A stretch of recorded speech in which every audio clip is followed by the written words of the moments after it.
법을 통해서 국민은 옳고 그름을 판단합니다. 변화하는 시대에 맞춰 법은 계속 바뀌거나 새로 만들어지기도 하죠. 이와 관련해 국회는 지금에서 국회가 어떤 법안을 만들고 예고하는지 낱낱이 살펴보겠습니다. 이번 주 입법 예고, 권미혁 의원 등 11명이 발의한 특정 강력범죄 처벌에 관한 특례법 일부 개정 법률안입니다.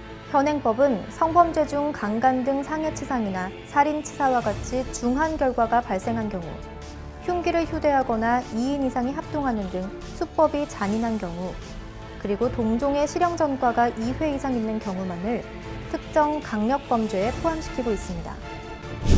발의된 법안은 아동 청소년의 성보호에 관한 법률에 따른 아동 청소년 이용 음란물의 제작, 배포 등의 죄를 특정 강력범죄에 포함시켜 범죄의 중대성에 대한 경각심을 주고 집행유예의 결격기간, 증인에 대한 신변 안전조치, 피해자 보호, 피의자의 신상공개 등의 조치를 할 수 있도록 한 건데요. 그렇다면 과연 국민들은 이런 법안에 대해 어떻게 생각하고 있을까요? 또한 기존 법에서 어떻게 개정을 하자는 건지 전문가와 함께 직접 풀어보는 시간 준비해봤습니다. 지금부터 그 영상을 함께 보시죠. 이슈 관련해서는 소개가 이슈 관련해가지고 알고 사실 너무 많은 피해자들이 나왔잖아요. 그것도 너무 무고한 사람들이니까 이유도 없이 너무 그런 거 부당하다고 생각을 해서 그에 맞는 당연한 처벌이 필요하다고 생각을 해요. 이뤄져야 된다고 생각하는 게 요즘 그냥 텔레그램방 자체 아니라 그냥 몰카 성범죄 같은 것도 많이 늘어나고 있어서 그런 게 필요하다고 생각해요. 저도 이번에 신상 공개도 많이 되고 있는데 지금처럼 계속 신상 공개도 하고 주변에 어떤 범죄가 이루어지고 있는지 여성분들이나 피해자분들이 조금 더 가까이서 알 수 있게 법이 개정되었으면 좋겠습니다. 사실 이건 개정이라기보다는 법 자체가 너무 약했기 때문에 이번에 뭐 어떤 법을 새로 만들어야 된다 이런 것보다는 좀 더 법을 강화해야 되지 않나 그런 생각을 해요. 법 자체를 강화를 네, 법 자체를 강화했어야지 따로 뭐 이렇게 새로 법을 만들어라 이런 것까지는 조금 아직 좀 이른감이 있지 않나 저는 이 생각을 해요.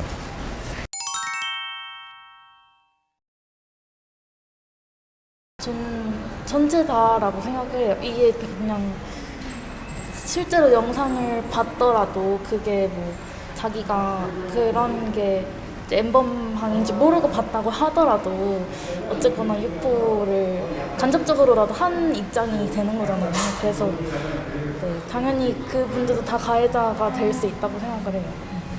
사실 지금 보면 잠재적인 피해자, 잠재적인 가해자들은 다 있다고 생각해요. 거기 뭐 정말 단순한 호기심이다 하더라도 그런 사람들부터가 가해자인데 물론 이런 게 그러니까 참작할 가능성이 있어야 되지만 그러니까 이제 그걸 이제 회원권이나 이런 돈 주고 샀던 그런 모든 사람들이 저는 다 가해자라고 생각해요.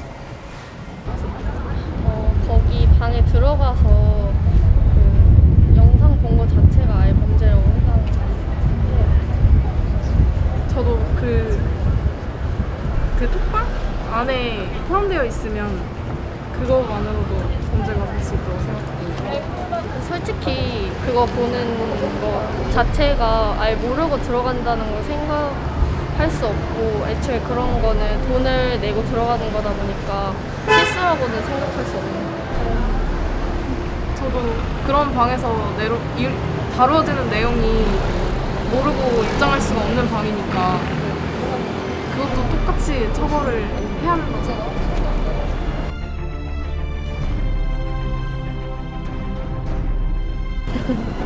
지금처럼 사이버 범죄나 그런 범죄에 조금 안전한 사회가 이루어졌으면 좋겠습니다.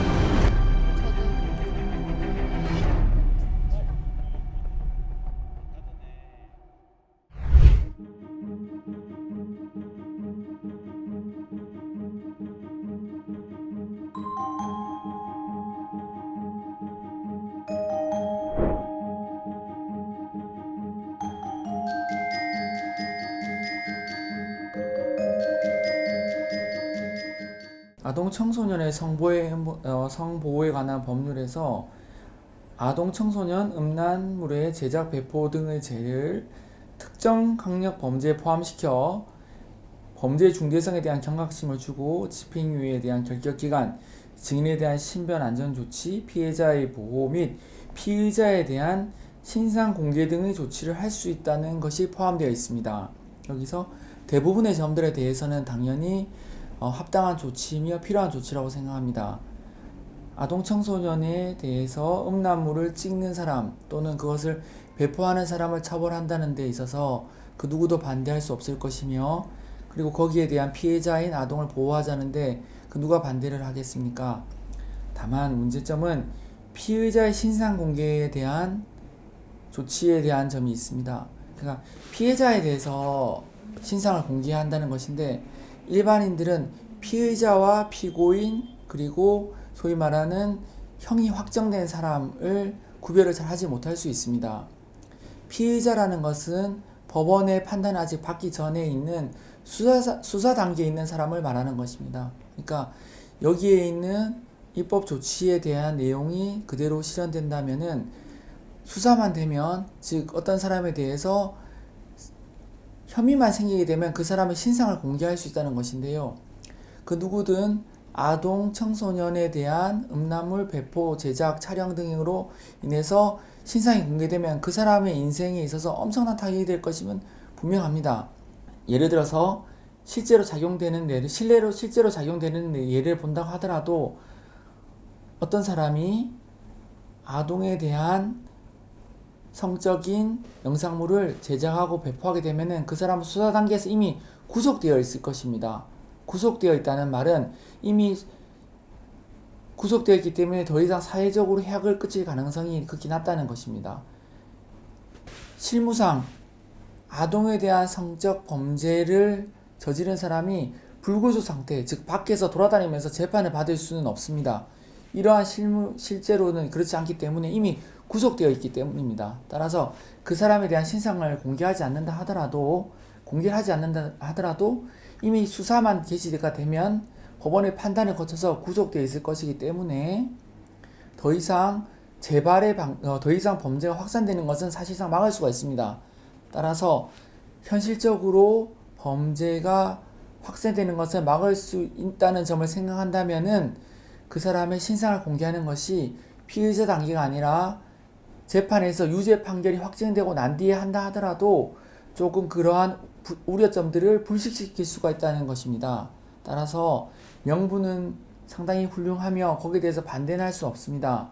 다만 그 단계에 있어서 법원의 판단을 거친 뒤에 그러한 신상을 공개하자는 것을 저는 그것이 맞다고 생각합니다. 네. 신상 공개를 했을 때는 아까 말한 것처럼 단지 그 신상 공개에 대한 여부 판단이 법원의 판단을 거치지 않고, 예를 들면은 단지 수사기관의 위원회라든지 또는 뭐 어떠한 단체라든지 이러한 단체를 거쳐서만 공개가 된다면은 그 단체에 대한 승복 여부가 문제가 될 수도 있고, 또 그분들이 이제 예를 들면 법원에 있어서는 여론의 판단보다는 법관의 양심과 법적인 판단에 거쳐서 그것을 공개를 하는데, 위원회는 사실 그런 것보다는 그 위원회 구성 자체에 있어서도 약간 중립성이 의심될 수도 있고 공정성이 의심될 수도 있으니까 그런 것보다는 어떤 식으로든 공개에 있어서는 어떤 단계든 어떤 공개든 법원의 판단을 거치게끔, 급하다면은 그걸 빨리 공개해야 된다는 취지에 대해서 그걸 좀 더 취지에 좀 더 부각하기 위해서라면은 지금도 영장 단계를 거치니까 영장 단계에 있어서 그 사람을 구속할지 말지를 판단하면서 동시에 법원에서 판사님이 그 사람의 신상을 공개할지 말지에 대해서도 같이 판단을 해주는 것이 맞지 않을까 싶습니다.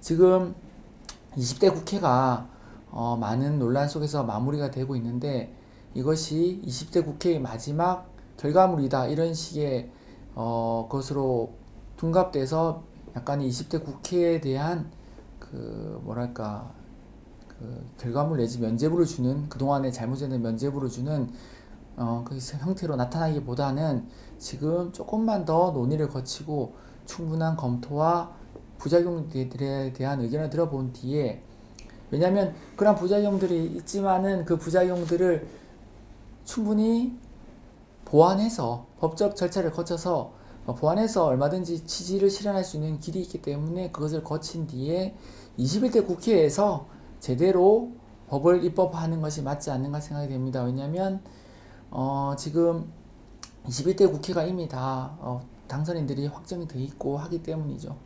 최근 N번방 사건으로 불리는 텔레그램을 이용한 아동 청소년 성착취 사건에 많은 국민이 공분하고 있는 만큼 이 법안이 통과될지 두 눈을 크게 뜨고 지켜봐야겠습니다.